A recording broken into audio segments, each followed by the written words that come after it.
Thank you, Secretary Chow. Thank you, everybody. This is very nice, by the way. Beautiful. I want to really thank you. You have been so amazing as the leader of this department, and the progress is being made so quickly. But leaders and officials gathered here from across the country have all praised the work that the Secretary is doing to create a safe, modern, and reliable transportation system for the United States and for its great, great, great people. I also want to thank Secretary Zinke for the fantastic job he's doing at the Department of the Interior to clear the way for new infrastructure and economic development. Both Secretary Chow and Zinke joined us at the White House yesterday for a meeting with state and local leaders to develop plans to replace America's decaying infrastructure and construct new roads, rails, pipelines, tunnels, and bridges all across our nation. We are here today to focus on solving one of the biggest obstacles to creating this new and desperately needed infrastructure, and that is the painfully slow, costly, and time-consuming process of getting permits and approvals to build. And I also knew that from the private sector. It is a long, slow, unnecessarily burdensome process. My administration is committed to ending these terrible delays once and for all. The excruciating wait time for permitting has inflicted enormous financial pain to cities and states all throughout our nation and has blocked many important projects from ever getting off the ground. Many projects are long gone because they couldn't get permits and there was no reason for it. We've already taken historic steps to speed up the approvals, including the approval of the Keystone XL pipeline, which was very quickly approved. They were sitting there for a long time saying, well, that project is dead. Then I came into office, and all of a sudden, a miracle. And I guarantee you the consultants went over to the heads of the company and told them what a great job they did. They asked for a lot of money, most likely. But we got it approved, and we got it approved fast. I'm also very proud to say that the Dakota Access Pipeline is now officially open for business. It was dead 120 days ago, and now it officially just opened for business. Very proud of that. Hi, Bill.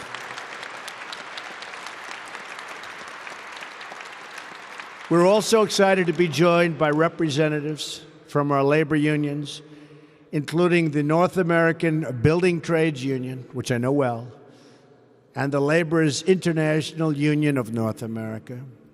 You will play, go ahead, fellas, take a little credit. Come on, fellas.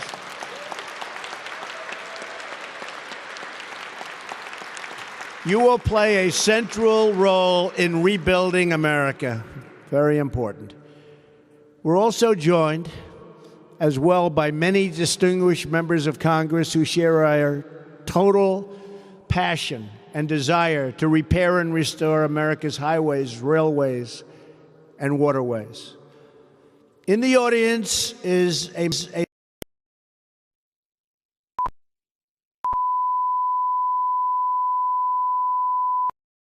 Chairman Bill Schuster of the House Transportation and Infrastructure Committee. Stand up, Bill. Thank you, Bill. Great job. Who is working very closely with us, including on our proposal to dramatically reduce airport delays by reforming air traffic control. We have an obsolete system. And I have to say, before Elaine got here, they had spent close to $7 billion on the system. Boom, a waste. All wasted. But we're going to have a great system, great new system. The top of the line, it'll be the best in the world. Right now, we're at the lowest part of the pack. It'll be the best in the world for a lot less money than they've been wasting for years.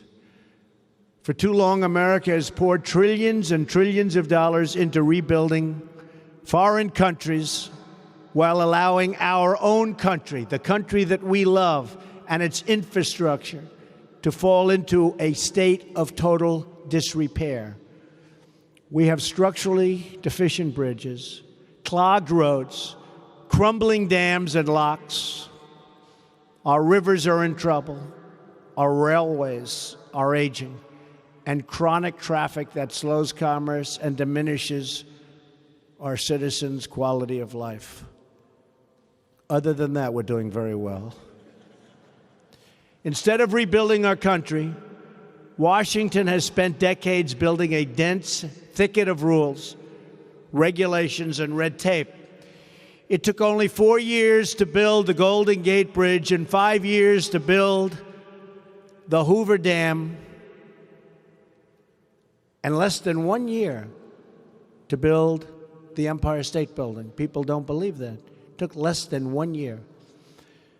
But today it can take 10 years and far more than that just to get the approvals and permits needed to build a major infrastructure project.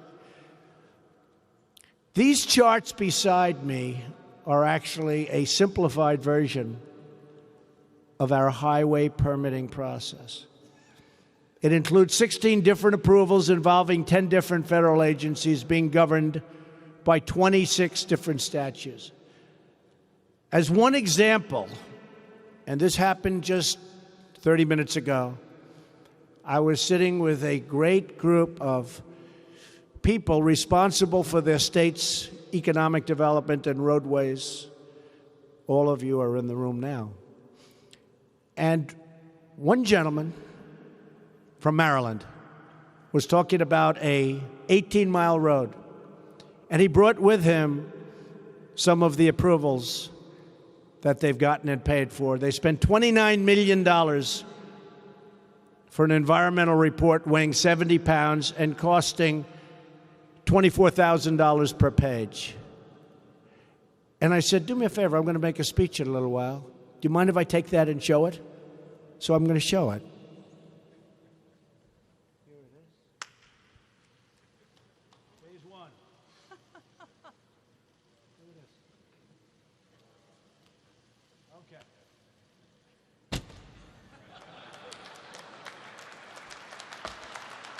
Phase two. Nobody's going to read it. Except for the consultants who get a fortune for this. And they fight us all the way. But we don't have the impact. Look at this. Okay, that's phase two. Okay, here's another one. They don't even know what this is. They just kept it. So this caused. I better make sure I move it. I don't want to trip on the way out. That would be a big story. Especially to trip over that. So they spent millions and millions of dollars.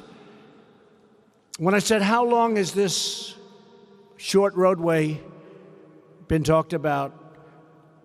The gentleman said, well, if you say 20 years, you're safe. I said, yeah, don't say any more because I have to be, I have to be exactly accurate with these people back there. I was off by like 2 months. It's a major front page story.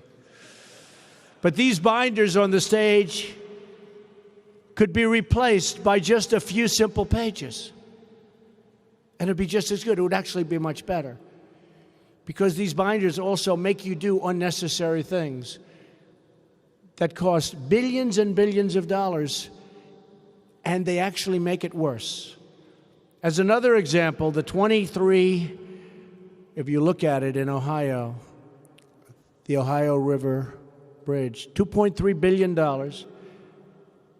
A project amassed a 150,000-page administrative record. 150,000 pages is a 5-story tall building. Think of it. If you put the paper together, it's a 5-story building. How can a country prosper under this kind of nonsense? And I know it so well being in the private sector, but in the private sector, you move and you wheel and you deal and you hope and you pray. And maybe it goes a little faster, but it's a horrible thing in the private sector also. And we're talking about reducing that for the private sector. Likewise, Why should we continue to accept what is so clearly unacceptable? Oftentimes for consultants that are making a fortune because you can't do anything without hiring them, paying them a tremendous amount of money, having them write up this nonsense, you can't get approvals. And they're in the case of New York, Albany. They go to Albany, the state capital, or here they go to Washington for federal. And they want to make it really tough because that way you have to hire them. It's a terrible thing. It's a group of people, probably nobody's ever heard anybody talk about it because I know it, because I'm a business guy, I understand it. They work really hard to make it difficult. And some are believers, but most aren't. Most want to make a lot of money.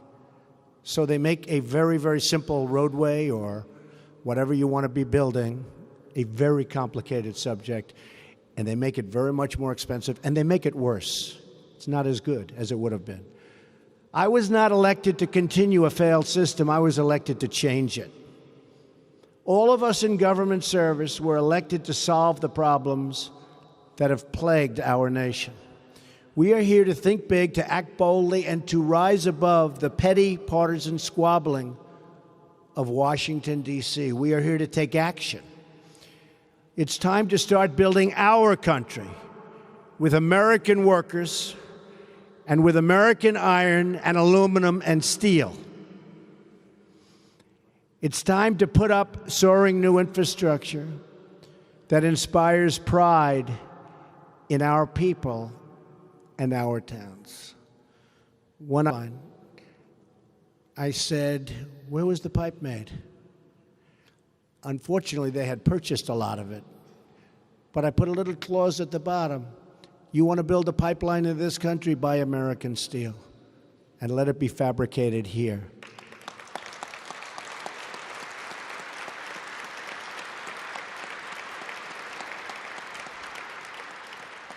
Very simple little clause written in hand, but it does the trick. It is time at last to put America first. Americans deserve the best infrastructure anywhere in the world. They deserve roads and bridges that are safe to travel and pipes that deliver clean water into their homes, not like what happened in Flint, Michigan. They deserve lanes of commerce that get people and products where they need to go on time. Most of all, Americans deserve a system of infrastructure that is looked upon not with pity.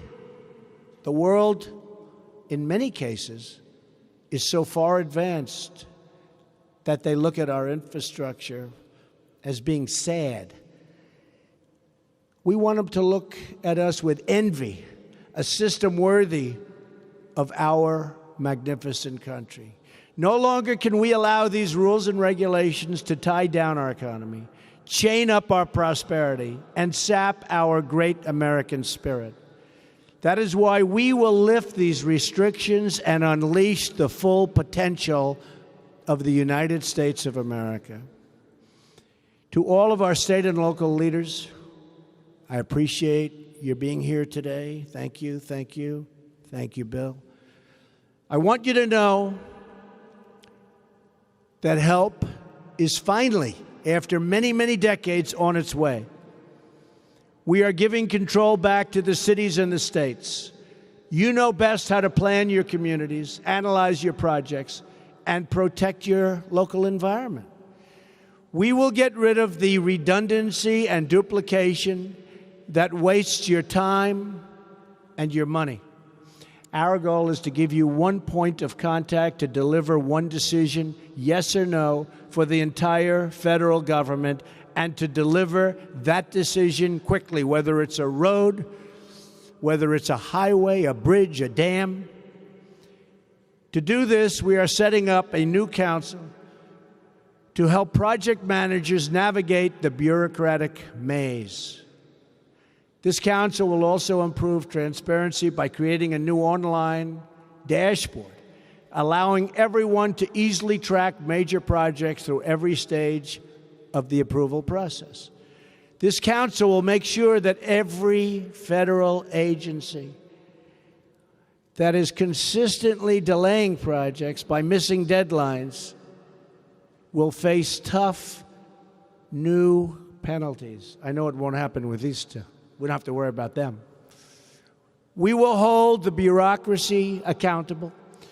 We are also creating a new office in the Council of Environmental Quality to root out inefficiency, clarify lines of authority, and streamline federal and state local procedures so that communities can modernize their aging infrastructure without fear of outdated federal rules getting in their way.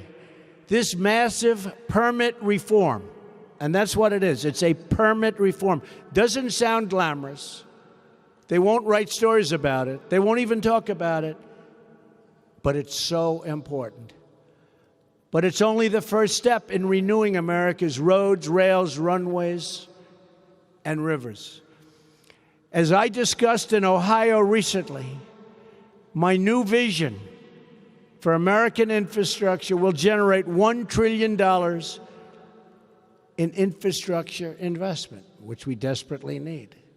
We've spent, as of a few months ago, $6 trillion in the Middle East. Think of it.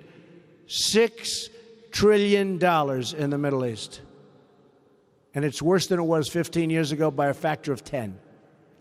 And yet, if you want to build a little road in one of your communities in Pennsylvania or Ohio or in Iowa or North Carolina or in Florida, you can't get the money. State and local leaders will have more power to decide which projects get built, when they start, and how they are funded. And investors will have a much more predictable environment that encourages them to invest billions of dollars in capital that is currently stuck on the sidelines. Together, we will build projects to inspire our youth, employ our workers, and create true prosperity for our people. We will pour new concrete, lay new brick, and watch new sparks light our factories as we forge metal from the furnaces of our Rust Belt and our beloved heartland, which has been forgotten, but it's not forgotten anymore. We will put new American steel into the spine of our country. American workers will construct gleaming new lanes of commerce across our landscape. They will build these monuments from coast to coast and from city to city. And with these new roads, bridges, airports, and seaports, we will embark on a wonderful new journey into a bright and glorious future. We will build again. We will grow again. We will thrive again. And we will make America great again. Thank you. God bless you. I appreciate it. Thank you very much. Thank you.